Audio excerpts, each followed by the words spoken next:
Hello प्यारे बच्चों। In the last class हमने सोर्स और लोड के बारे में बात करी थी। हमने देखा था कि कोई भी इलेक्ट्रिकल डिवाइस जो एनर्जी सिस्टम को देता हो, सर्किट को देता हो, उसको हम लोग बेसिकली सोर्स बोलते हैं। और जो एनर्जी को कंज्यूम कर रहा है डिवाइस या फिर एलिमेंट, उसको हम लोग बेसिकली लोड बोलते हैं। लोड के अंदर तो करंट जो है वो हायर पोटेंशियल से लोअर पोटेंशियल की तरफ फ्लो करती है, बट सोर्स के अंदर करंट जो है वो लोअर पोटेंशियल से हायर पोटेंशियल की तरफ फ्लो करती है। ठीक है, जैसे कि फॉर एग्जांपल हम बैटरी की बात करें तो बैटरी के अंदर हम देखते हैं कि करंट जो है वो लोअर पोटेंशियल से एंटर करती है और हायर पोटेंशियल से निकलती है। उसी तरीके से अगर मैं रजिस्टर्स में बात करूं तो रजिस्टर में करंट जो है वो हमेशा हायर पोटेंशियल से लोअर पोटेंशियल तरफ फ्लो करती है। ठीक है, उसी बात को हम लोग कंटिन्यू करते हैं। अब बात करते हैं पावर की, है ना। अगर हमें किसी भी एलिमेंट के अक्रॉस पावर कैलकुलेट करनी है या बैटरी की पावर कैलकुलेट करनी है ना, वो कैसे कैलकुलेट करेंगे वो हम लोग देखते हैं। तो करते हैं स्टार्ट। हेडिंग डालें पावर। यस बेटा, लिखें इसके अंदर it is the rate at which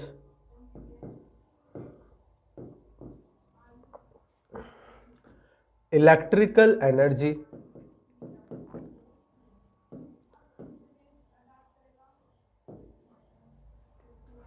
is consumed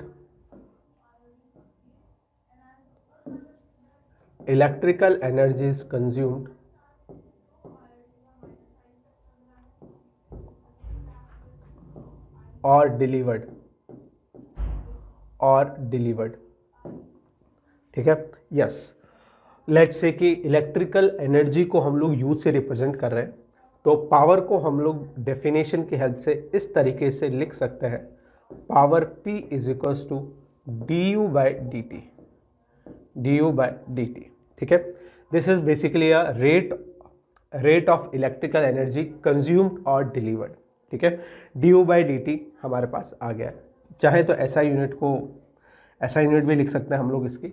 yes, SI unit क्या हो जाएगी, हम जानते हैं कि U क्या है, U बेसिकली लिख लें, इलेक्ट्रिकल एनर्जी है हमारी, है ना। यस, और rate of electrical energy consume और delivered is known as basically power. Yes, SI unit क्या हो जाएगी, यस हम जानते हैं कि इलेक्ट्रिकल एनर्जी की बात हुई तो जूल इसकी यूनिट हो जाएगी, टाइम है तो जूल पर सेकंड हो जाएगी, है ना। जूल पर सेकंड को हम लोग क्या बोलते हैं, वॉट भी बोलते हैं, और वॉट का जो सिंबल होता है वो कैपिटल W होता है। यस बेटा, ठीक है। अच्छा, अब हम किस तरीके से सोर्स और लोड के अक्रॉस पावर कैलकुलेट करते हैं वो देखें।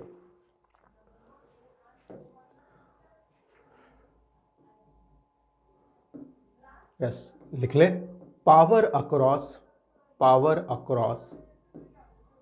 Across source.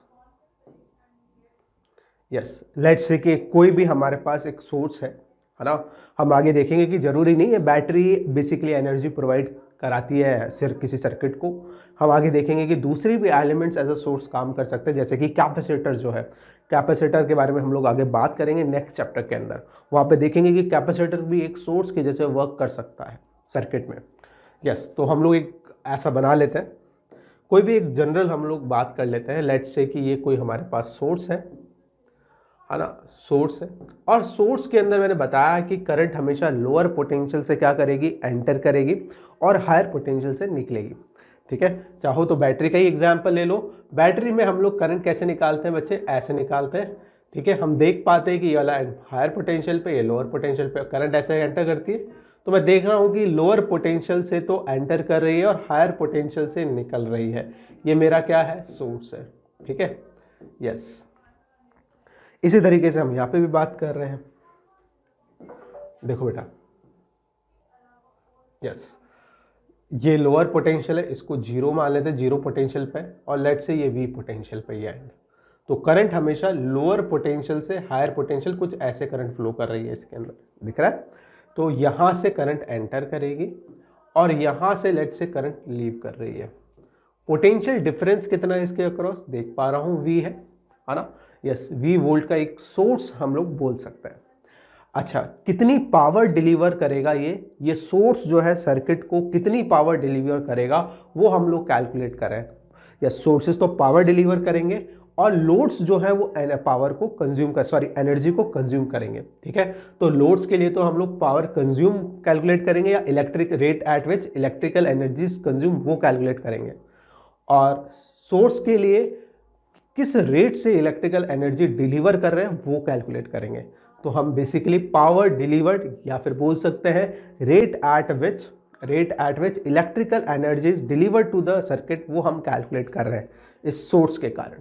ठीक है, यस। पोटेंशियल डिफरेंस मुझे दिख रहा है कि सर ये लोअर पोटेंशियल पे, ये हायर पोटेंशियल पे करंट ऐसे फ्लो कर रही है। पावर हम लोग कैलकुलेट करने के लिए हमारे पास इलेक्ट्रिकल एनर्जी होनी चाहिए। इलेक्ट्रिकल एनर्जी का फॉर्मूला यस हमने पढ़ा था, W इक्वल्स टू QV पढ़ा था। यस, तो लेट्स से यहाँ से DQ चार्ज एंटर करा, है ना, और T बराबर 0 पर, और dt टाइम बाद T बराबर dt टाइम बाद यहाँ से निकला DQ चार्ज। यस, तो इस चार्ज को कितनी एनर्जी डिलीवर्ड हुई वो हम लोग देख सकते हैं। यस, इनिशियल एनर्जी कितनी थी इसके पास, इनिशियल पोटेंशियल एनर्जी थी यस dQ इंटू 0। पोटेंशियल कितना था 0, W equals to QV use कर रहे हैं, हम देख रहे हैं कि 0 थी। बाद में फाइनल पोटेंशियल एनर्जी जब ये इस dt टाइम बाद निकलेगा सोर्स में से चार्ज तो उसको एनर्जी मिलेगी। ठीक है, यस, जब वो चार्ज निकलेगा सोर्स में से तो उसको क्या मिलेगी, यस एनर्जी डिलीवर होगी। कौन डिलीवर कर रहा है, सोर्स डिलीवर कर रहा है उस DQ चार्ज को एनर्जी। अब उसकी एनर्जी बढ़ गई है, कितनी एनर्जी हो गई है, इंक्रीज एनर्जी हो गई है ना। लेट्स से इनिशियली जो एनर्जी थी वो 0 थी, तो बाद में एनर्जी इस सोर्स ने क्या की, उसको एनर्जी डिलीवर करी जिसके कारण इसकी एनर्जी इंक्रीज हो गई। कितनी एनर्जी इंक्रीज हो गई, यस देखते हैं DQ इंटू यस पोटेंशियल कितना है V है, तो DQ इंटू V हो गई, है ना। यस, तो इंक्रीज इन पोटेंशियल एनर्जी कितना हो गया, increase in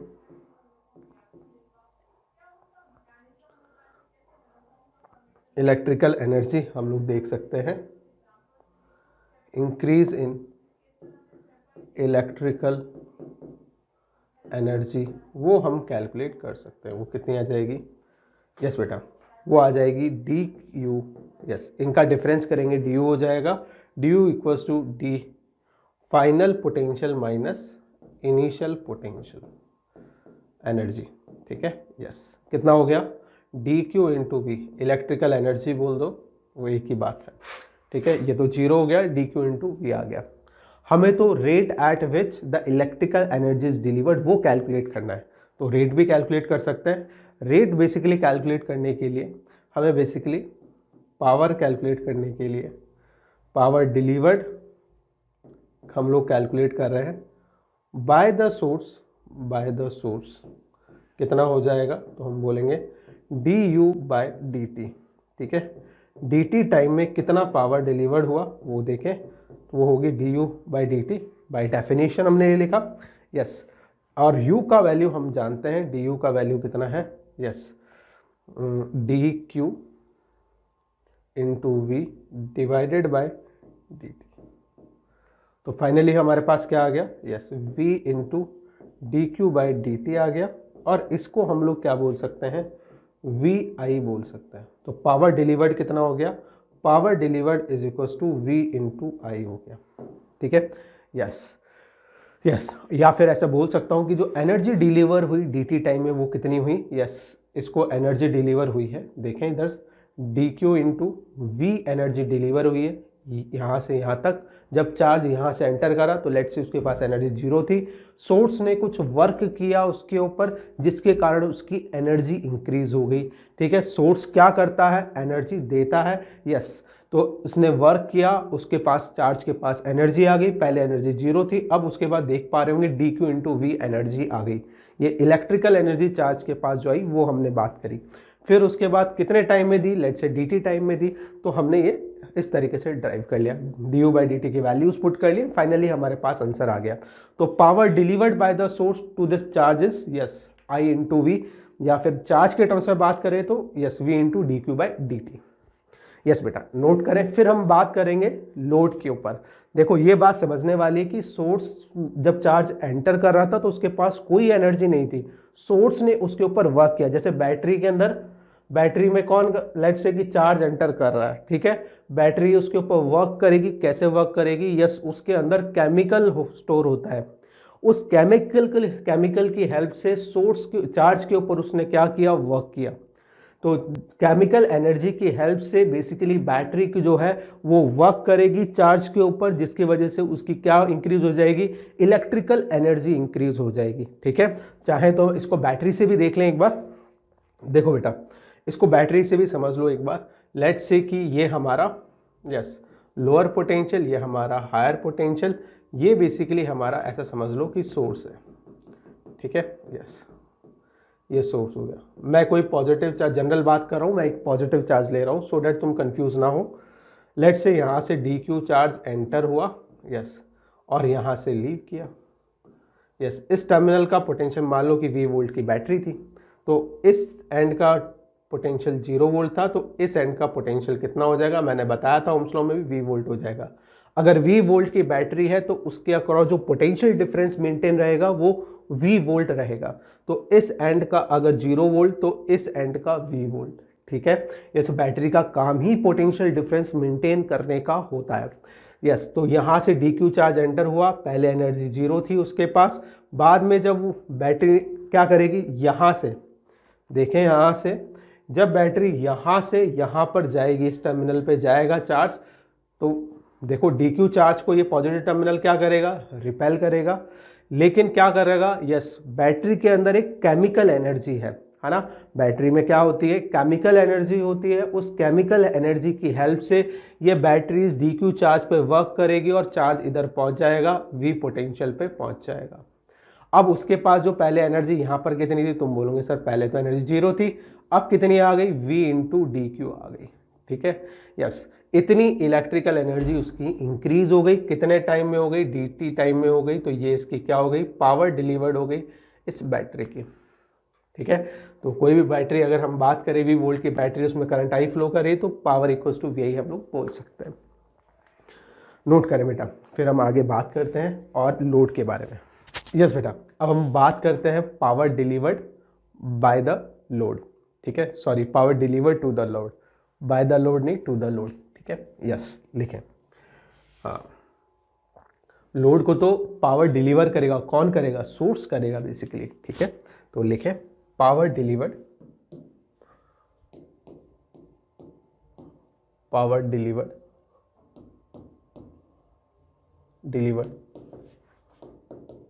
to the load. Yes, चाहे तो अंडरलाइन कर सकते हैं। Power delivered to the load देखें, है ना। यस, लेट्स से कि एक हमारे पास कोई लोड है, ये हमारे पास लोड हो गया। लोड क्या करता है? लोड बेसिकली एनर्जी को कंज्यूम करता है। ठीक है, और मैंने ऐसा बोला कि लोड के अंदर करंट हमेशा हायर पोटेंशियल से लोअर पोटेंशियल की तरफ फ्लो करेगा। तो लेट्स से ये वाला एंड हायर पोटेंशियल पे है, V पोटेंशियल पे, और ये वाला एंड लोअर पोटेंशियल पे है, that is at 0 potential. Yes, current flows from higher potential to lower potential, इसलिए करंट की डायरेक्शन ये बना रहा हूँ, है ना। Yes yes yes yes yes yes, इस तरीके से। लेट्स से कि है ना, अभी तो हम लोग छोटे से एलिमेंट के लिए, छोटे से चार्ज के लिए बात कर लेते हैं। लेट्स से कि डी क्यू चार्ज यहाँ से एंटर करता है, डी क्यू चार्ज यहाँ से एंटर करता है और यहाँ से लीव कर रहा है। कितने टाइम में? यस, t बराबर 0 पे एंटर करा, dt टाइम के अंदर यहाँ पहुँच गया भाई साहब। ठीक है, electrical energy initially let's say उसके पास इलेक्ट्रिकल एनर्जी कितनी थी? Potential. Yes, electrical energy D Q charge के पास, इस बार W इक्वल्स टू QV से हम लोग बोल सकते हैं इलेक्ट्रिकल एनर्जी के बारे में। यस, इस चार्ज के पास इस पॉइंट पर जो एनर्जी होगी वो चार्ज इनटू पोटेंशियल होगा। इस पॉइंट का पोटेंशियल कितना है? V है। ठीक है, यहाँ पे जब चार्ज पहुँचेगा तो बेसिकली क्या हो जाएगा? यस, dq इंटू 0 हो जाएगा। यस, लेट्स से कि डी क्यू टाइम में, डी टी टाइम में जो पोटेंशियल एनर्जी में डिक्रीमेंट हुआ, अब की बार एनर्जी कंज्यूम हो रही है। देखो पहले एनर्जी थी, एंटर किया तब चार्ज के पास एनर्जी थी, अब वो एनर्जी क्या हो गई, इस रजिस्टर के अक्रॉस या फिर इस लोड के अक्रॉस क्या हो गई, यस कंज्यूम हो गई। ये लोड क्या करेगा एनर्जी का, यस लोड जैसे कि फॉर एग्जांपल हो सकता है बल्ब हो सकता है कोई एसी हो सकता है फैन हो, लोड की फॉर्म में कोई भी एलिमेंट या कोई डिवाइस हो सकता है। ठीक है, यस अगर मैं डिवाइस की बात करूं तो कोई भी हमारा कोई इलेक्ट्रिकल डिवाइस जो एनर्जी को कंज्यूम कर रहा है वो लोड की जैसे काम करेगा, जैसे पंखा हो गया, ट्यूबलाइट हो गई, ये सारे के सारे बेसिकली हमारे लोड है ना, ये एनर्जी को कंज्यूम कर रहे हैं बेटा, है ना। जैसे पंखा क्या करेगा, पंखा जैसे ही मान लो कि बैटरी से इसको एनर्जी मिल रही है, बैटरी के कारण चार्ज के पास इलेक्ट्रिकल एनर्जी थी, और वो चार्ज जब उस लोड के अक्रॉस जाएगा तो वो एनर्जी कंज्यूम कर लेगा, और उस एनर्जी का फैन क्या करेगा, फैन उस एनर्जी को मैकेनिकल एनर्जी में कन्वर्ट कर देगा, हीट की फॉर्म में कन्वर्ट कर देगा। उसी तरीके से अगर यहाँ लोड की जगह, लोड बेसिकली एक बल्ब है, तो बल्ब क्या कर रहा होगा, बल्ब जो है बेसिकली तुम्हारा लाइट एनर्जी में कन्वर्ट कर रहा होगा, हीट एनर्जी में कन्वर्ट कर रहा होगा, कुछ इस तरह की बात हो रही होगी। यस हो सकता है कोई और डिवाइस हो, जैसे वॉशिंग मशीन हो सकता है एसी हो, है ना, या फिर कोई हो सकता है किसी इंजन की हम लोग बात कर रहे हो, कोई इंजन हो, मोटर हो बेसिकली, तो मोटर भी लोड की जैसे वर्क कर सकती है ना। मोटर को भी हमने क्या देनी पड़ती है, इलेक्ट्रिकल एनर्जी देनी पड़ती है। तो डिपेंडिंग, और मोटर क्या करती है, यस उसको कन्वर्ट कर देती है मैकेनिकल एनर्जी के अंदर। तो डिपेंड कर रहा है कि लोड हमारे, डिपेंडिंग अपॉन द लोड, वो एनर्जी कौन सी वाली एनर्जी जो चार्ज के पास इलेक्ट्रिकल फॉर्म में थी वो कन्वर्ट हो रही है यहाँ पर, यस वो कन्वर्ट हो रही है, लोड उसको कन्वर्ट कर रहा है किसी दूसरी फॉर्म में। चाहे तो लिख सकते हैं load can be a fan, और अगर लोड फैन हुआ तो क्या कर रहा होगा, यस बेटा लोड अगर फैन हुआ तो यस फैन क्या करेगा, फैन इलेक्ट्रिकल एनर्जी को मैकेनिकल एनर्जी में प्लस हीट एनर्जी में कन्वर्ट कर रहा होगा।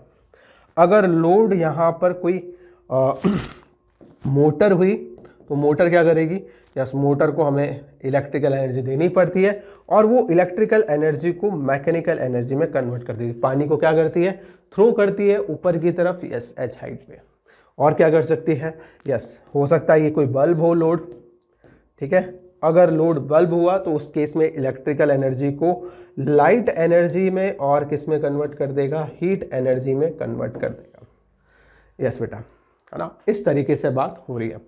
उसी तरीके से यहाँ पर भी सोर्स के पास भी एनर्जी कहाँ से आई होगी, यस जैसे कि मैंने बताया अगर बैटरी है तो उसके अंदर केमिकल एनर्जी होगी, केमिकल एनर्जी यहाँ से किस में कन्वर्ट हो गई होगी, सोर्स ने उस केमिकल एनर्जी को इलेक्ट्रिकल एनर्जी में कन्वर्ट किया होगा। तो चाहे तो इधर भी लिख लें, जैसे कि सोर्स में यहाँ पर हो सकता है अगर बैटरी है तो बैटरी क्या करेगी, यस केमिकल एनर्जी को कन्वर्ट करेगी किस में, इलेक्ट्रिकल एनर्जी में। ठीक है, यस अगर कोई सोलर सेल हुआ तो क्या करेगी, यस हीट एनर्जी जो भी उसके ऊपर फॉल हो रही है ना, या सोलर रेडिएशंस फॉल हो रही है, उस हीट एनर्जी को वो कन्वर्ट कर देगा इलेक्ट्रिकल एनर्जी में। हो सकता है ये सोर्स लोड हो, तो लोड क्या करता है, बेसिकली इलेक्ट्रिकल एनर्जी प्रोवाइड कराता है तुम्हें, है ना। और सोर्स के पास एनर्जी कहाँ से आई होगी यहाँ पर, यस जैसे कि हमने अगर बैटरी की बात की तो केमिकल फॉर्म में होगी। अगर कोई सोलर सेल है ना, तो सोलर सेल के पास एनर्जी कहाँ से आई होगी, हीट की फॉर्म में सोलर रेडिएशन से आई होगी।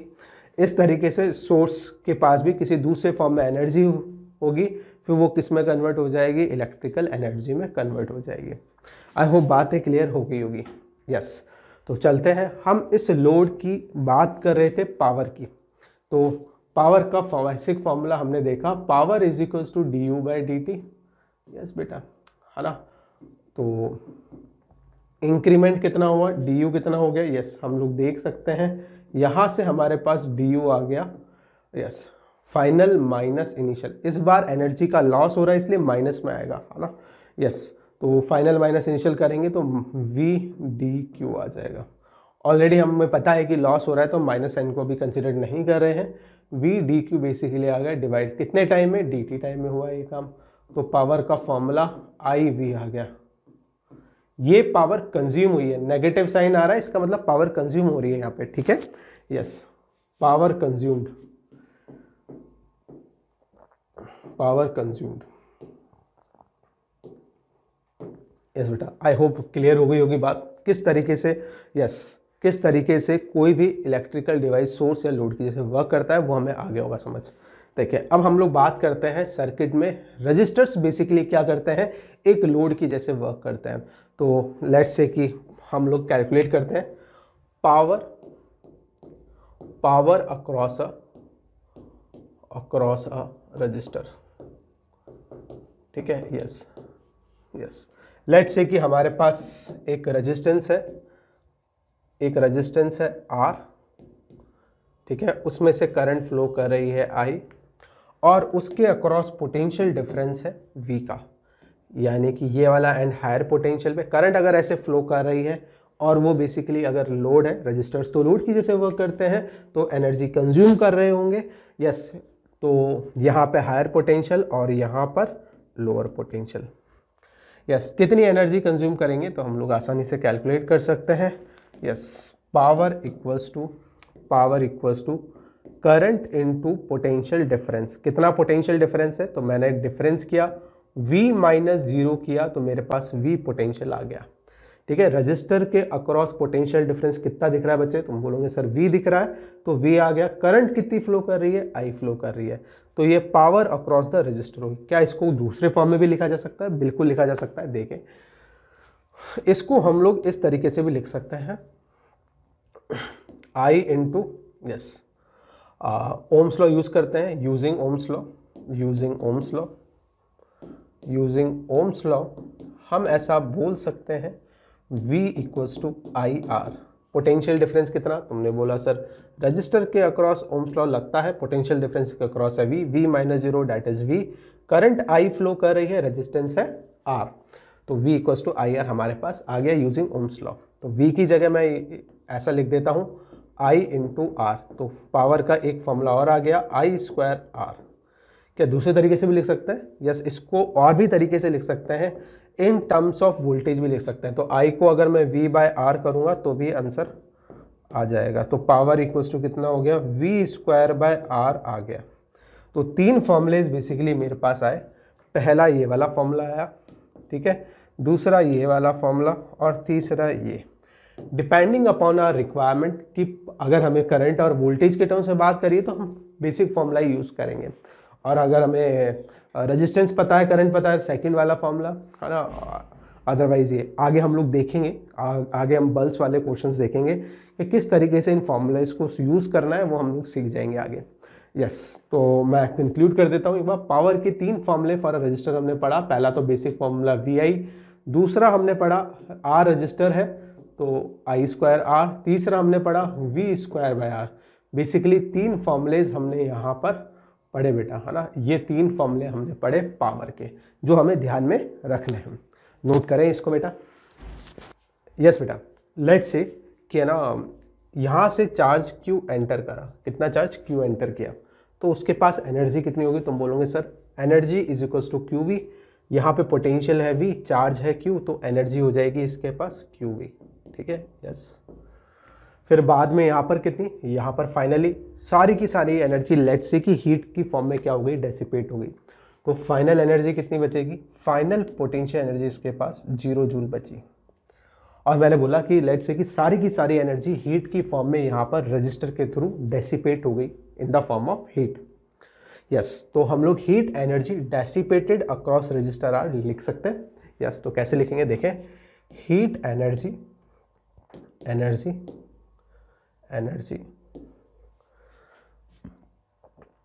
डेसिपेटेड अक्रॉस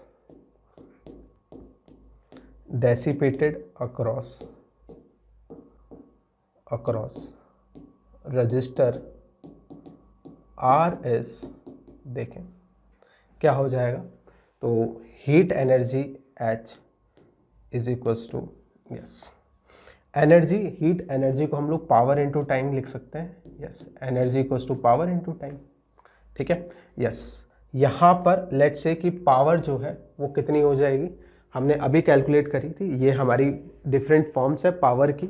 और वो पावर लेट्स से कि ये जो पोटेंशियल डिफरेंस है V R रजिस्टर के अक्रॉस, वो मेंटेन रहता है। कहने का मतलब मेरा यह है कि टाइम के साथ इसके अक्रॉस जो पोटेंशियल डिफरेंस है वो चेंज नहीं हो रहा है, वी है ना। अगर पोटेंशियल डिफरेंस वी मेंटेन करके रखा है तो करंट भी आई ही फ्लो करेगी, है ना। यस, तो इस बात को, इसकी हेल्प से हम लोग हीट एनर्जी लिख सकते हैं। 3 फॉर्मूलेज हमारे पास आ जाएंगे। देखें, पहला फॉर्मूला देखें, बोलोगे sir V I into T, ठीक है, यस। दूसरा formula V square by R into T, और तीसरा formula I square R into T, yes. अच्छा, यहाँ से भी मैं देख सकता था, डायरेक्टली भी देख सकता था। कैसे देख सकता था, देखें, मैं देख पा रहा हूँ यहाँ से, चाहे तो फील कर सकते हैं। इनिशियल पोटेंशियल एनर्जी इतनी थी, फाइनली 0 बची, तो पोटेंशियल एनर्जी जितनी भी कम हुई वो सारी की सारी कहाँ चली गई होगी, हीट की फॉर्म में चली गई होगी।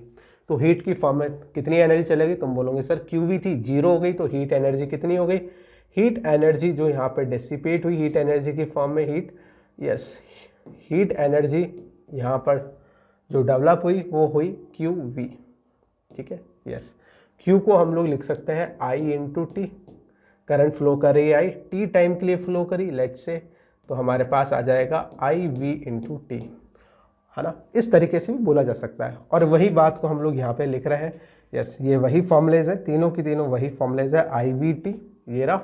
दूसरा हम लोगों ने देखा कि पावर को इस तरीके से भी लिखा जा सकता है ओम्स लॉ से। तीसरा हमने ये देखा आई स्क्वायर आर टी। 3 फॉर्मुलेज हमने देखे। तो ध्यान रखें कि पावर को जब टाइम से मल्टीप्लाई कर देते तो हमारे पास heat energy across the given element आ जाती है। अच्छा, अगर मान लो कि यहाँ पे तो पावर जो थी वो कांस्टेंट थी, और पावर क्यों कांस्टेंट थी, क्योंकि पोटेंशियल डिफरेंस यहाँ पर वी मेंटेन था। अगर इन एनी केस अगर पोटेंशियल डिफरेंस वी मेंटेन नहीं होता, पावर टाइम के साथ वेरी करती, उस केस में फिर हम हीट एनर्जी कैसे कैलकुलेट करेंगे, तो वो देखें। इफ, अब लिखें, अगर पावर वेरिएबल हुई, लेट्स से कि वोल्टेज जो है इसके अक्रॉस वो वेरिएबल है, उस केस के अंदर पावर भी क्या करेगी, इस टाइम के साथ चेंज हो जाएगी, क्योंकि power equals to V into I होता है। अगर पोटेंशियल डिफरेंस टाइम के साथ वेरी करेगा तो पावर भी वेरी करेगी, है ना। फिर उस केस में कैसे कैलकुलेट करेंगे, तो देखें, उस केस में हीट एनर्जी का फॉर्मूला हमें यूज़ करना होगा power into D T. Yes, ये कब यूज़ करना है, जब पावर वेरिएबल हो। उस केस में तो हमें ये वाला फॉर्मूला यूज़ करना है जब पावर वेरिएबल हो, ठीक है, यस। और अगर पावर कांस्टेंट है तो हम लोग ये वाला बेसिक फॉर्मूला यूज़ कर लेंगे, है ना, इस तरीके से यूज़ कर लेंगे। यस बेटा, नोट करें। यस बेटा, एक टॉपिक और छोटा सा कर लेते हैं कंप्लीट हम लोग। लिखें, इलेक्ट्रिकल एनर्जी।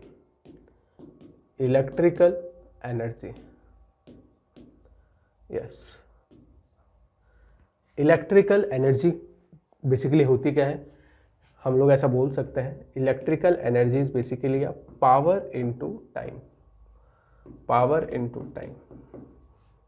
ठीक है, यस।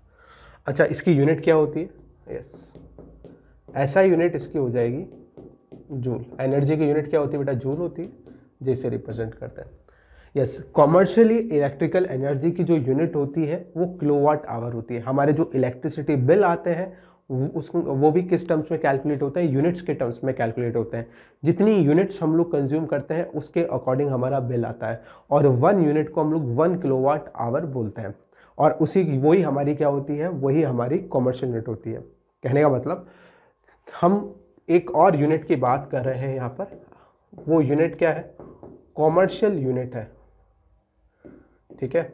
और commercial unit of electrical energy होती है किलोवाट आवर, ठीक है। फुल फॉर्म चाहे तो लिख लें, किलो वाट आवर, ठीक है, यस। ये बेसिकली हमारी जो बिल कैलकुलेट होके आते हैं वो इसी यूनिट्स में कैलकुलेट होके आते हैं, है ना। और लिखें इसके नीचे, 1 unit is equals to 1 kilo watt our.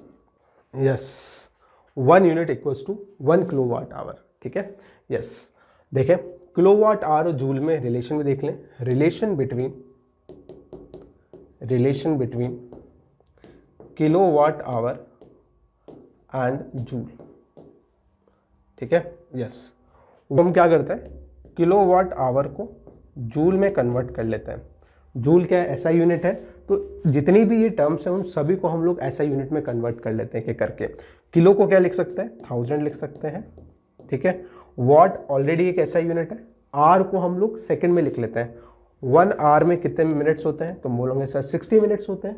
और 1 मिनट में कितने सेकंड्स होते हैं, तो हम बोलोगे सर 60 सेकंड्स होते हैं। तो बेसिकली वॉट सेकंड आ गई।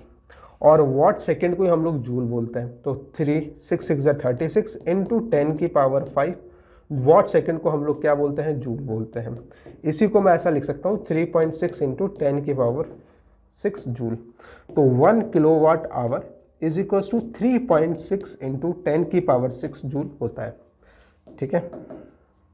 यस, इसको प्रॉपरली याद रखना है ना, कई बार यूज हो जाता है न्यूमेरिकल्स के। यस बेटा, अब हम लोग है ना बिजली का बिल कैसे कैलकुलेट होता है वो देखते हैं, है ना। यस, सबसे पहले तो मैं बता दूं कि हम लोग जो बिजली का बिल पे करते हैं वो बेसिकली पे करते हैं energy consume by the electrical devices, ठीक है। कुछ बच्चों को ऐसा लगता है कि हम लोग बिल पे करते हैं करंट के लिए या फिर पावर सप्लाई जो कर रही है गवर्नमेंट उसके लिए। नो बेटा, बिल्कुल भी नहीं है ऐसा। सारे के सारे जो हमारे डिवाइसेस हैं, इलेक्ट्रिकल इंस्ट्रूमेंट जो एनर्जी कंज्यूम कर रहे हैं उसके अकॉर्डिंगली हम लोग क्या करते हैं, यस, इलेक्ट्रिसिटी बिल पे करते हैं। हम करंट के लिए भी बिल पे नहीं कर रहे, हम पोटेंशियल डिफरेंस के लिए भी बिल पे नहीं कर रहे, हम पावर के लिए भी बिल नहीं पे कर रहे हैं, हम लोग energy consume by the electrical devices उसके अकॉर्डिंग बिल पे करते हैं, ठीक है। और वो जो एनर्जी जिस यूनिट्स में हम लोग कैलकुलेट करते हैं एनर्जी का बिल, वो है kilowatt hour, and that is why हम इसको कॉमर्शियल यूनिट भी बोलते हैं।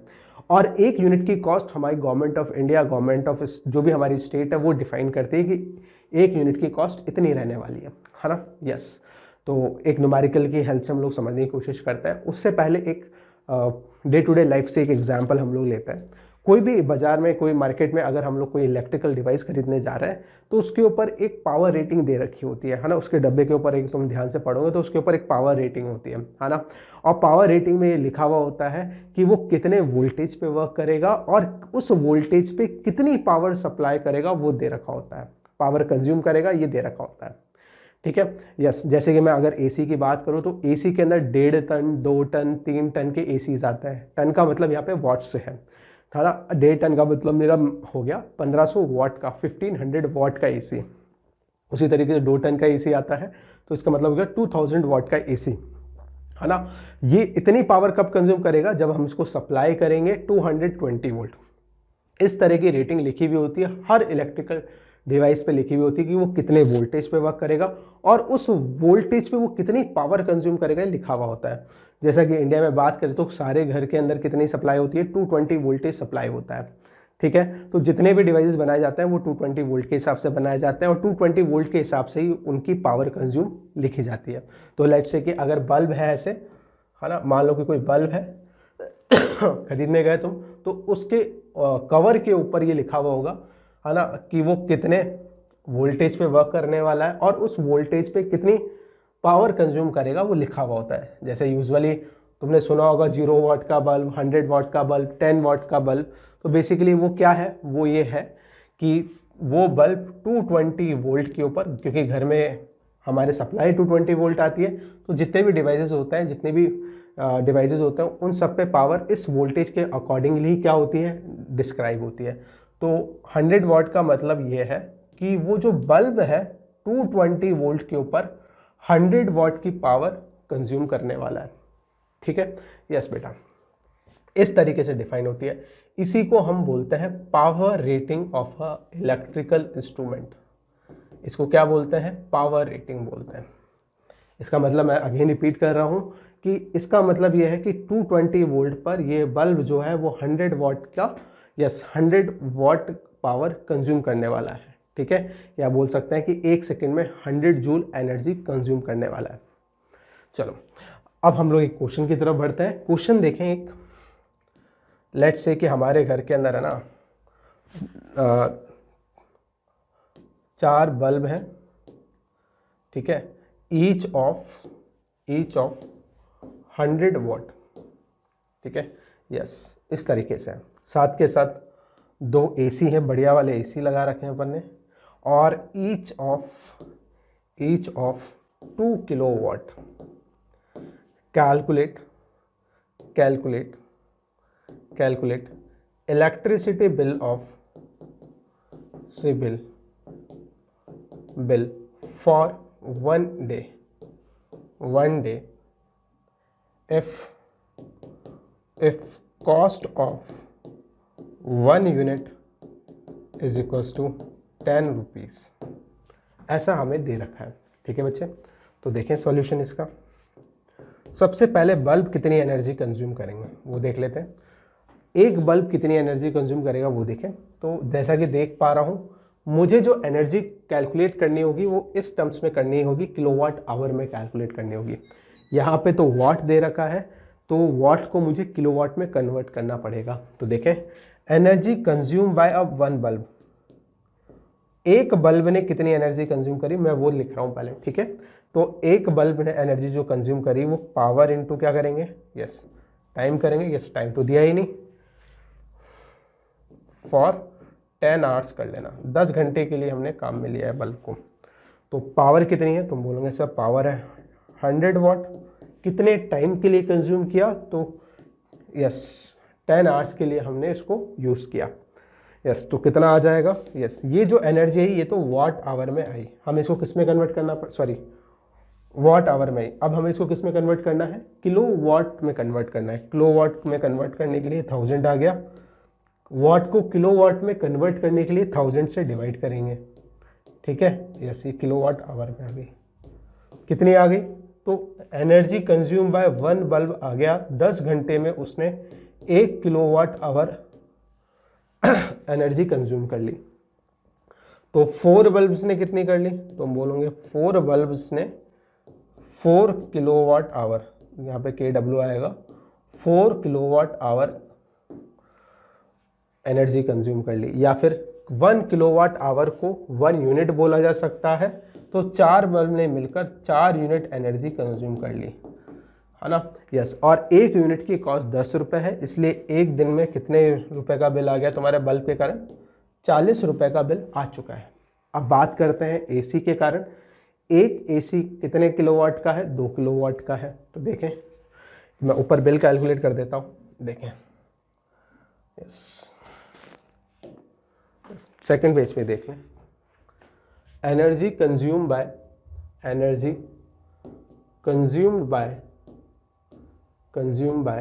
AC, ठीक है। यस, एनर्जी इक्वल्स टू क्या होता है, पावर इनटू टाइम होता है। पावर कितनी है, एक AC की पावर है, यस बेटा 2 किलोवाट है। कितने घंटे के लिए काम में ले रहे हैं, 10 घंटे के लिए काम में ले रहे हैं। यूनिट कितनी हो गई एनर्जी की, किलोवाट आवर हो गई, 20 किलोवाट आवर हो गई। 1 kilowatt hour equals to 1 unit होता है, तो ये कितनी यूनिट हो गई, 20 यूनिट्स हो गई। ठीक है, यस ठीक है बच्चे, यस। तो बिल कितना हो गया, तुम बोलोगे सर इसका बिल हो गया भी, 1 यूनिट की कॉस्ट है 10 रुपये, 1 यूनिट की कॉस्ट है 10 रुपीज़, तो टोटल हो गया 200 रुपये का बिल ये। ठीक है बच्चे, तो टोटल बिल कितने का हो गया, टोटल बिल तुम बोलोगे सर 40 रुपये का बिल तो हमारा बल्ब का हो गया, प्लस 200 रुपये हमारा AC का बिल हो गया, और 240 रुपये जो है वो हमारा किसका हो गया, यस 240 रुपये हमारे एक दिन का बिल आ रहा है। ठीक है, अगर एक महीने का कैलकुलेट करना है तो 30 से मल्टीप्लाई कर लेना, तुम्हारे पास आंसर आ जाएगा। ठीक है बेटा, नोट करें इसको। यस बेटा, अब हम लोग बात करने वाले हैं बैटरी के कंस्ट्रक्शन की, है ना।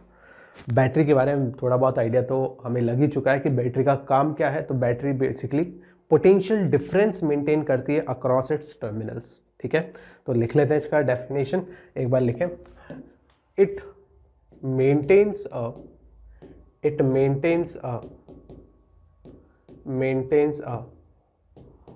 potential difference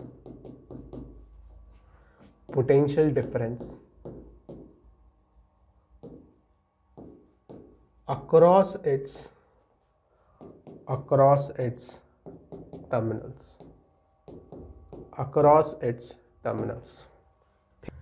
यस बेटा, अब हम ना इसका कंस्ट्रक्शन की हम लोग बात करते हैं कि इसका इंटरनल कंस्ट्रक्शन कैसा होता है, इसका अरेंजमेंट कैसा होता है, और किस तरीके से बैटरी वर्क करती है, किस तरीके से ये एनर्जी डिलीवर करती है चार्ज को, वो हम समझने की कोशिश करते हैं। तो देखें बेटा, है ना, अरेंजमेंट देखें सबसे पहले इसका। लेट्स से हम लोग एक कंटेनर लेते हैं, ये हमारे पास बेसिकली कंटेनर है। यस बेटा, लेट्स सी कि हमारा कोई कंटेनर है और इसके अंदर एक इलेक्ट्रोलाइट सॉल्यूशन यूज़ कर रहे हैं हम लोग। इलेक्ट्रोलाइट सॉल्यूशन का मतलब तो पहले से तुम्हें आइडिया होगा, केमिस्ट्री में पढ़ा भी होगा। इलेक्ट्रोलाइट सॉल्यूशन बेसिकली एक ऐसा सॉल्यूशन जो कंडक्ट कर सकता हो इलेक्ट्रिसिटी को और जिसके अंदर क्या हो, आयंस हो, है ना। यस, जिसके अंदर आयंस होंगे वही इलेक्ट्रिसिटी को क्या कर पाएगा, कंडक्ट कर पाएगा। तो बेसिकली हम लोग एक इलेक्ट्रोलाइट सॉल्यूशन ले रहे हैं।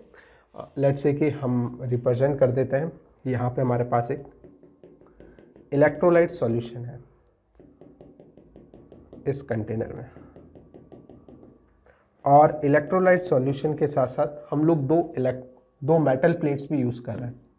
यहाँ पर हमारे पास दो मेटल प्लेट बोल दो, रॉड्स बोल दो, है ना। यस, दो रॉड्स हम लोग यूज़ कर रहे हैं। ये हमारे पास दो रॉड्स या मेटल प्लेट होंगी इस तरीके से। यस, जैसा मैंने बोला कि इलेक्ट्रोलाइट के अंदर क्या होते हैं, आयंस प्रेजेंट होते हैं। ये दो डिफरेंट नेचर के हम लोग क्या कर रहे हैं, मेटल प्लेट्स यूज़ कर रहे हैं। दोनों के दोनों मेटल प्लेट्स जो हैं वो डिफरेंट नेचर की है और ये उसके टर्मिनल्स हो गए। लेट्स से ये इसके क्या हो गए, टर्मिनल हो गए। ये ए टर्मिनल हो गया बैटरी का, ये बी टर्मिनल हो गया, और यह वही टर्मिनल्स है जिसके अक्रॉस हम क्या करती है बैटरी, पोटेंशियल डिफरेंस मेंटेन करके रखती है। ठीक है, यस, ये उसका इंटरनल कंस्ट्रक्शन हो गया। बेसिकली एक हमारे पास इलेक्ट्रोलाइट सॉल्यूशन होता है जिसके आयंस प्रेजेंट होते हैं, जिसकी वजह से वो क्या कर पाता है, इलेक्ट्रिसिटी को कंडक्ट कर पाता है वो सॉल्यूशन। उसके अंदर दो मेटल प्लेट्स या फिर वायर्स या फिर कोई रॉड्स हो सकती हैं जो उसके अंदर डिफरेंट नेचर की हैं, डिफरेंट मटेरियल की हैं, उनको हम लोग यूज़ कर रहे हैं, इमर्स कर रहे हैं उस सॉल्यूशन के अंदर। ठीक है, यस, जैसे ही हम लोग इमर्स करेंगे इसके अंदर जो आयंस प्रेजेंट है वो क्या करेंगे, यस, वो मूव करना चालू करेंगे। देखो, डेफिनेटली दो तरह के आयंस इसमें होंगे, एक पॉजिटिव आयन, एक नेगेटिव आयन, है ना। एक नेगेटिव आयन होगा और एक पॉजिटिव आयन होगा। यस बेटा, है ना। यस, अब क्या होने वाला है, पॉजिटिव आयन तो लेट्स से कि इस तरफ मूव करा due to some internal force, है ना। यस, दोनों का नेचर डिफरेंट है, इस वजह से ये जो आयंस है ये एक्सपीरियंस करेंगे फोर्स एक, है ना। इस फोर्स के बारे में हम लोग फिजिक्स में बात नहीं करने वाले हैं, लेकिन केमिस्ट्री के अंदर हम लोग ये पढ़ते हैं। ठीक है, मैं यहाँ पे बात भी नहीं करूँगा। Yes, due to the internal mechanism ऐसा बोल रहा हूँ कि ये जो पॉजिटिव चार्ज है, जो आयंस इसके अंदर प्रेजेंट है, वो एक फोर्स एक्सपीरियंस करेंगे जिसकी वजह से पॉजिटिव आयंस एक मेटल की तरफ अट्रैक्ट होंगे और नेगेटिव आयंस दूसरे मेटल प्लेट की तरफ अट्रैक्ट होने वाले हैं। लेट्स से, हाँ, उस फोर्स को हम लोग रिप्रेजेंट कर देते हैं। ये Fn नाम का एक फोर्स है, due to some internal mechanism ये एक्सपीरियंस कर रहे हैं, है ना। वैसे बेसिकली मैं बता दूं तो इलेक्ट्रोनेगेटिविटी की वजह से ऐसा हो रहा है कि ये जो है ये जो आयंस है ये फोर्स एक्सपीरियंस कर रहा है। उसी तरीके से ये वाले पॉजिटिव आयंस भी एक फोर्स एक्सपीरियंस करेंगे Fn, है ना। यस, अब ये जो नेगेटिव आयंस है ये धीरे धीरे जाके due to the force they are experiencing, ये जाकर इस मेटल प्लेट के ऊपर एक्यूमुलेट होने लगेंगे। कहाँ पर एक्यूमुलेट करेंगे, मेटल प्लेट के ऊपर जाकर एक्यूमुलेट करने लगेंगे कुछ इस तरीके से, है ना। यस, लेट्स से कि मेटल प्लेट के ऊपर जाकर ये एक्यूमुलेट करने लग गए। धीरे धीरे जैसे जैसे ये एक्यूमुलेट करेंगे इसी तरीके से ये पॉजिटिव के ऊपर ये भी क्या करेंगे, ये एक्यूमुलेट होने लगेंगे। यस, इस प्लेट को हम लोग बोलते हैं कैथोड और इस प्लेट को हम लोग बोलेंगे एनोड। ठीक है, इस प्लेट को हम लोग बोलेंगे एनोड। ठीक है, यस, मैंने क्या बोला, इनिशियली दोनों मेटल प्लेट्स न्यूट्रल थी, इन पे कोई चार्ज नहीं था, लेकिन जैसे ही हमने क्या किया, जैसे ही हमने इन मेटल प्लेट्स को इमर्स किया due to the internal force, due to the internal mechanism, yes, ये जो आयंस है ये फोर्स एक्सपीरियंस करने लगे इन मेटल प्लेट्स की तरफ, जिसकी वजह से क्या हुआ, ये जो नेगेटिव चार्ज है ये इस तरफ भागा कैथोड की तरफ, पॉजिटिव चार्ज एनोड की तरफ भागा, है ना। यस, धीरे धीरे क्या होगा, यस, इसके ऊपर पॉजिटिव चार्ज आ जाएगा, इसके ऊपर नेगेटिव चार्ज आ जाएगा, उसकी वजह से क्या होने वाला है, यस, अब इस पे पॉजिटिव चार्ज आ गया, इस पे नेगेटिव चार्ज आ गया, तो एक इलेक्ट्रिक फील्ड प्रोड्यूस हो जाएगी, डेवलप हो जाएगी इन दोनों के बीच में। देखो धीरे धीरे चार्ज एक्यूमुलेट होने लगेगा, धीरे धीरे इलेक्ट्रिक फील्ड की स्ट्रेंथ भी बढ़ने लगेगी, है ना। तो कुछ ऐसा होने वाला है, मैं बताता हूँ। देखो बेटा, ये पॉजिटिव चार्ज, ये negative charge, electric field positive to negative setup हो जाएगी इसके अंदर कुछ इस तरीके से, ठीक है। यस, इस तरीके से इलेक्ट्रिक फील्ड इस प्लेट्स के बीच में सेटअप होगी।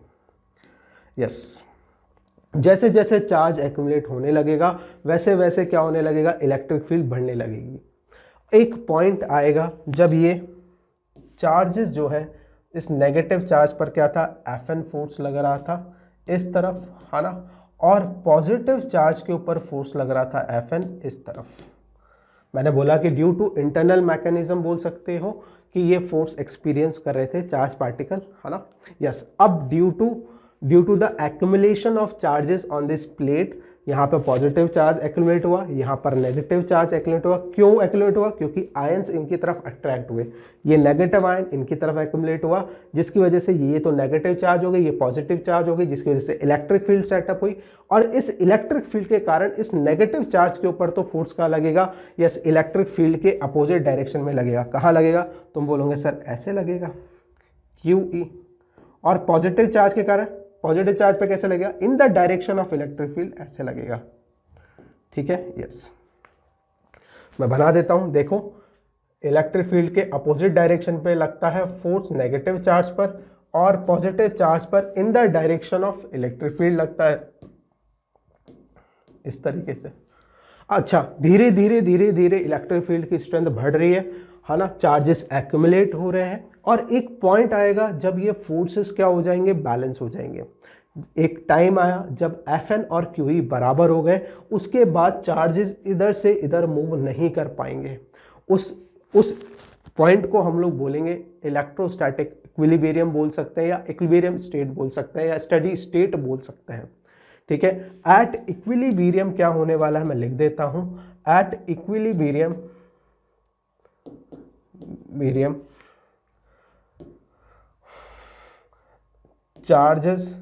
ions stop moving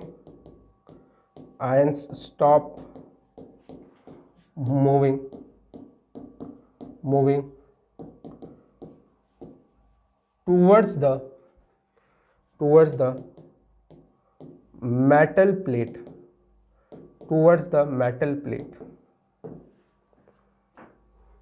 because उस पॉइंट पर Fn बराबर क्या हो गया, QE हो गया, है ना। यस, ये वाली स्टेट बेसिकली आ गई है ना।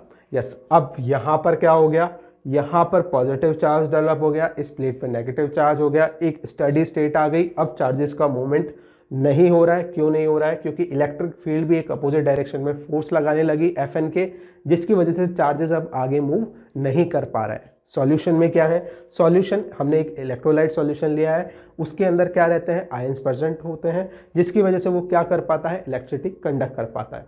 यस, अब हम क्या करते हैं, अब हम लोग, हमारे पास पोटेंशियल डिफरेंस आ गया है, एक तरीके से इलेक्ट्रिक फील्ड सेटअप हो गई, इसका मतलब पोटेंशियल डिफरेंस क्रिएट कर दिया है हमने। और इस पोटेंशियल डिफरेंस को हम लोग अब यूज करने वाले हैं किसी रजिस्टर के अक्रॉस, किसी कंडक्टर के अक्रॉस करंट फ्लो करवाने के लिए, ठीक है बच्चे।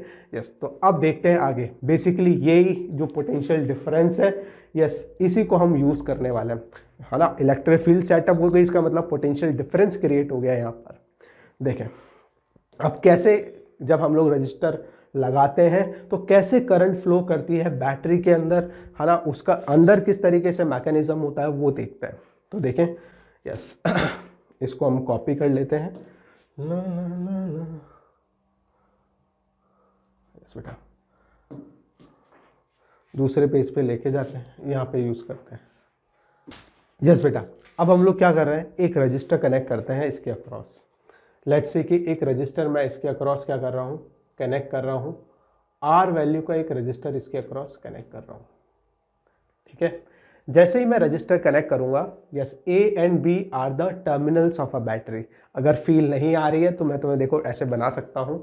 यस, ये वाला डेफिनेटली हायर पोटेंशियल पे होगा, ये वाला लोअर पोटेंशियल पे होगा। तो कुछ इस तरीके से बेसिकली ये है डायग्राम। हम लोग इसको ऐसे बनाते थे, सर्किट डायग्राम इसका ऐसे बनता था। ये R रजिस्टर हो गया, ये वाला हायर पोटेंशियल पे है, यस ये V हो गया, ये वाला लोअर पोटेंशियल पे है, ये हो गया, है ना। इन प्लेट्स के बीच में पोटेंशियल डिफरेंस मेंटेन है ना। कितने का है, लेट्स से V का है तो वो V ये रहा, अब दिख गया होगा तुम्हें, yes A and B terminals ये वाले हैं, A ये रहा, B ये रहा, A B जो हमने मार्क किया है ना, उसका बैटरी का ये इंटरनल पार्ट है जो हमने ड्रॉ किया। चलो आ जाते हैं आगे का प्रोसेस देखते हैं, देखें आगे का प्रोसेस कैसे हो रहा है। अब करंट कैसे फ्लो कर रही है वो देखें। जैसे ही मैंने क्या किया, जैसे ही मैंने रजिस्टर लगाया R, अभी सर्किट क्या है, इक्विलिब्रियम स्टेट में था, ना तो चार्जेस आयंस इधर से इधर जा रहे थे ना इधर से इधर आ रहे थे, कुछ भी नहीं हो रहा था, बिल्कुल स्टेशनरी हो गए थे। मूवमेंट ऑफ आयंस इस सॉल्यूशन में से प्लेट की तरफ जो आयंस मूव कर रहे थे उनका मूवमेंट बंद हो चुका था, क्योंकि इलेक्ट्रोस्टैटिक फोर्स लगने लग गया था इलेक्ट्रिक फील्ड की वजह से। ठीक है, जैसा मैंने तुम्हें यहाँ पे बताया कि ions stops moving towards the metal plates due to the electrostatic force, है ना, एक इक्विलिब्रियम स्टेट पहुंच गई थी। अब देखें क्या हो रहा है, अब जैसे ही मैंने रजिस्टर लगाया वैसे ही क्या होगा, यस इलेक्ट्रॉन जो है वो फोर्स एक्सपीरियंस करेगा। इस वायर के अंदर क्या है, जैसे ही हम लोग रजिस्टर कनेक्ट करेंगे, रजिस्टर के अंदर large number of free electrons है, ठीक है। अब ये large number of free electrons क्या करेंगे, फोर्स एक्सपीरियंस करेंगे इस पॉजिटिव प्लेट की तरफ। लेट्स से कि अभी के लिए हम लोग एक इलेक्ट्रॉन से समझते हैं, एक electron due to the positive charge on plate ये अट्रैक्ट हुआ इस प्लेट की तरफ। तो जैसे ही इस इलेक्ट्रॉन इस प्लेट की तरफ आएगा वैसे ही इस चार्ज को न्यूट्रलाइज कर देगा, क्योंकि इलेक्ट्रॉन इसके साथ कंबाइन होगा, इसको न्यूट्रलाइज कर देगी चार्ज को। तो इसके ऊपर चार्ज पहले से क्या हो गया, कम हो गया। और जैसे ही यहाँ से इलेक्ट्रॉन इधर जाएगा मेटल प्लेट के ऊपर, वैसे ही एक नेगेटिव आयन इसके ऊपर या एक इलेक्ट्रॉन इधर से इस कंडक्टर के अंदर चला जाएगा, क्योंकि कंडक्टर में भी तो डेफिशिएंसी क्रिएट हो जाएगी, है ना, इलेक्ट्रॉन की कमी पैदा हो जाएगी। तो उसको पूरा करने के लिए यहाँ से एक नेगेटिव चार्ज इस वायर के अंदर चला जाएगा। कहने का मतलब एक पॉजिटिव चार्ज और एक नेगेटिव चार्ज क्या हो गया, नेगेटिव चार्ज जो है वो खत्म हो गया प्लेट के ऊपर, है ना, जब एक इलेक्ट्रॉन यहां से यहां पे मूव करा। अब जैसे ही चार्जेस इन प्लेट्स के ऊपर कम होंगे वैसे ही पोटेंशियल डिफरेंस डिक्रीज हो जाएगा, और पोटेंशियल डिफरेंस के डिक्रीज होने से इलेक्ट्रिक फील्ड भी डिक्रीज हो जाएगी। अब Fn फोर्स तो मेंटेन है, वो तो कांस्टेंट है, क्योंकि डेवलप हुआ था इंटरनल मैकेनिज्म के कारण, ठीक है, वो चेंज नहीं हो रहा। पूरे मैकेनिज्म के अंदर Fn फोर्स तो कांस्टेंट रहेगा, लेकिन Q फोर्स एक इलेक्ट्रॉन के मूवमेंट के कारण कम हो गया, ठीक है। और जैसे ही कम हुआ वैसे ही ये चार्जेस जो थे जो इक्विलिब्रियम में थे वापस से मूवमेंट करना चालू करेंगे प्लेट्स की तरफ, ठीक है। पॉजिटिव चार्ज वापस से यस कहाँ मूव करेगा, इस तरफ मूव करेगा, क्योंकि Fn अब क्या हो गया, कंपैरेटिवली बड़ा हो गया QE के रेस्पेक्ट में, तो वो इधर भागेगा, नेगेटिव चार्ज इधर जाएगा और वापस से यहाँ पर क्या कर लेगा, यस स्टेडी स्टेट मेंटेन करेगा। फिर एक इलेक्ट्रॉन जाएगा, एक नेगेटिव चार्ज यहाँ से कम हुआ, यहाँ से एक पॉजिटिव चार्ज कम हुआ, ठीक है। जैसे ही कम होगा वापस से यहाँ से आयंस निकलकर नेगेटिव आयन इस पे मूव करेगा, पॉजिटिव आयन इस पे मूव करेगा, और कंटिन्यूअसली ये प्रोसेस मेंटेन रहेगा, जिसकी वजह से इन प्लेट्स के बीच का पोटेंशियल डिफरेंस मेंटेन रहने वाला है। लेकिन एक टाइम ऐसा तो आएगा जब इस सॉल्यूशन के अंदर आयंस क्या हो जाएंगे, खत्म हो जाएंगे, और जैसे ही आयंस खत्म हो जाएंगे बैटरी डिस्चार्ज हो जाएगी। बैटरी अब पोटेंशियल डिफरेंस मेंटेन नहीं कर पाएगी, क्योंकि बैटरी के पास जब तक आयंस है इलेक्ट्रोलाइट सॉल्यूशन के अंदर, बैटरी के अंदर जो इलेक्ट्रोलाइट सॉल्यूशन है वही बेसिकली क्या कर रहा है, इस पोटेंशियल डिफरेंस को मेंटेन करके रखा हुआ है। जैसे ही इसमें आयंस खत्म हुए वैसे ही बैटरी क्या हो गई, बैटरी अब यूजफुल नहीं रही हमारे लिए, अब वो पोटेंशियल डिफरेंस मेंटेन कर नहीं रखेगी, ठीक है। यस, इस तरीके से हमारी बैटरी जो है वो वर्क करती है बेटा। आई होप बात समझ में आ गई होगी। यस, नोट करें इसको। यस बेटा, कुछ इस तरीके से with the help of electrolyte solution battery क्या करती है, पोटेंशियल डिफरेंस मेंटेन करके रखती है इन ए और बी टर्मिनल के अक्रॉस, ठीक है। जैसे ही इस सॉल्यूशन के अंदर आयंस खत्म हो जाएंगे वैसे ही क्या हो जाएगा, यस बैटरी जो है डिस्चार्ज हो जाएगी, बैटरी अब अपना काम नहीं कर पाएगी, बैटरी पोटेंशियल डिफरेंस मेंटेन नहीं कर पाएगी, ठीक है। यस, अब हम लोग बात करते हैं इंटरनल रेजिस्टेंस की। बैटरी के अंदर भी एक इंटरनल रेजिस्टेंस होता है, देखें कैसे किस कारण से वो प्रोड्यूस होता है वो समझे। देखो ये जो आयंस है वो बेसिकली क्या कर रहे हैं, आयंस जब मूव करेंगे इधर से इधर तो ऑब्स्ट्रक्शन डेवलप होने वाला है इन आयंस के पाथ के अंदर। क्यों डेवलप होगा, यस क्योंकि दूसरे आयंस के साथ इन आयंस का क्या होने वाला है, कोलिजन होने वाला है, ठीक है, यस। और जिसकी वजह से इनके पाथ में भी एक ऑब्स्ट्रक्शन डेवलप होने वाला है। हम जानते हैं कि रेजिस्टेंस क्या होता है, obstruction in the path of flow of current. तो जब करंट इस तरीके से सर्किट के अंदर बहेगी तो ये आयंस मूव करेंगे, और आयंस जब मूव करेंगे तो इनके पाथ में दूसरे आयंस ऑब्स्ट्रक्शन डेवलप करेंगे। तो कितना आसानी से ये यहाँ से चलकर यहाँ तक पहुँच पा रहे हैं, उतना ही कम इसका क्या होगा, इंटरनल रेजिस्टेंस होगा बैटरी का, ठीक है। रेजिस्टेंस बेसिकली इस कंस्ट्रक्शन की वजह से आ रहा है, इस आयंस के मूवमेंट में जो ऑब्स्ट्रक्शन डेवलप हो रहा है उसकी वजह से आ रहा है। यस बेटा, हेडिंग डालें अब, इंटरनल रेजिस्टेंस, इंटरनल रेजिस्टेंस, ठीक है। इंटरनल रेजिस्टेंस को हम लोग स्मॉल r से बताने वाले हैं। यस, क्यों डेवलप होता है, बेसिकली ये डेवलप होता है इलेक्ट्रोड्स और इलेक्ट्रोलाइट सॉल्यूशन के कारण, ठीक है। जब करंट फ्लो करती है तो एक ऑब्स्ट्रक्शन डेवलप करते हैं इलेक्ट्रोलाइट और इलेक्ट्रोड्स, जिसको हम लोग internal resistance of the battery बोल रहे हैं। चाहे तो लिख ले, it is the resistance, it is the resistance, yes it is the resistance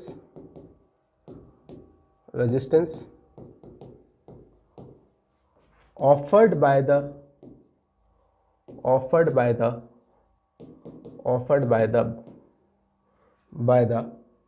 electrodes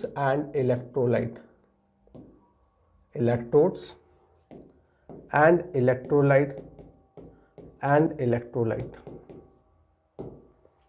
ठीक है बच्चे। यस, इसमें फैक्टर्स किन किन फैक्टर्स पे ये डिपेंड करता है, तो वो लिखें, factors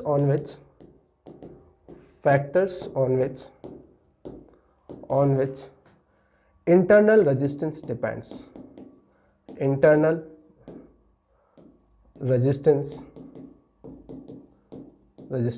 depends.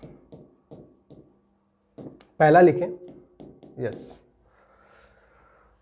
Resistance is directly proportional, internal resistance को स्मॉल r से रिप्रेजेंट कर रहे हैं, directly proportional to the separation between the plates. Yes, जितना ज़्यादा सेपरेशन होगा उतना ज़्यादा आयंस के पाथ में क्या होने वाला है, ऑब्स्ट्रक्शन डेवलप होने वाला है, उनका कोलिजन होने वाला है दूसरे आयंस के साथ, ठीक है। तो जितना ज़्यादा डिस्टेंस कम होगा उतना ज़्यादा क्या होने वाला है, या ऑब्स्ट्रक्शन कम होने वाला है। तो बेसिकली हम लोग कौन से वाले डिस्टेंस की बात कर रहे हैं, चाहो तो देख सकते हो डायग्राम के अंदर। लेट्स से ये मेटल प्लेट है हमारी, है ना, और उनके बीच का सेपरेशन है t। तो जितना ज़्यादा सेपरेशन कम होगा उतना ज़्यादा कम कोलिजन्स होंगे, उतना आसानी से यहाँ से आयंस चलकर सॉल्यूशन में से चलकर उस प्लेट के ऊपर पहुँच जाएंगे। तो लिखा। सेकंड देखें, second, internal resistance is inversely proportional to area of metal plates, या प्लेट्स लिख दे। यस कि जितना ज़्यादा सरफेस एरिया होगा इनका उतना आसानी से सॉल्यूशन में से आयंस इसकी सरफेस के ऊपर पहुंच जाएंगे, उतने कम ऑब्स्ट्रक्शन के अंदर पहुंच जाएंगे। तो एरिया जितना ज़्यादा होगा उतना आसानी से यहाँ के आयंस इसके ऊपर जाकर चिपक जाएंगे, ठीक है। यस, तो हम ऐसा लिख सकते हैं कि जितना ज़्यादा एरिया होगा उतना कम इंटरनल रेजिस्टेंस होगा बैटरी का। तीसरा फैक्टर लिखें, यस बेटा, internal resistance is inversely proportional to the directly proportional to the concentration of electrolyte।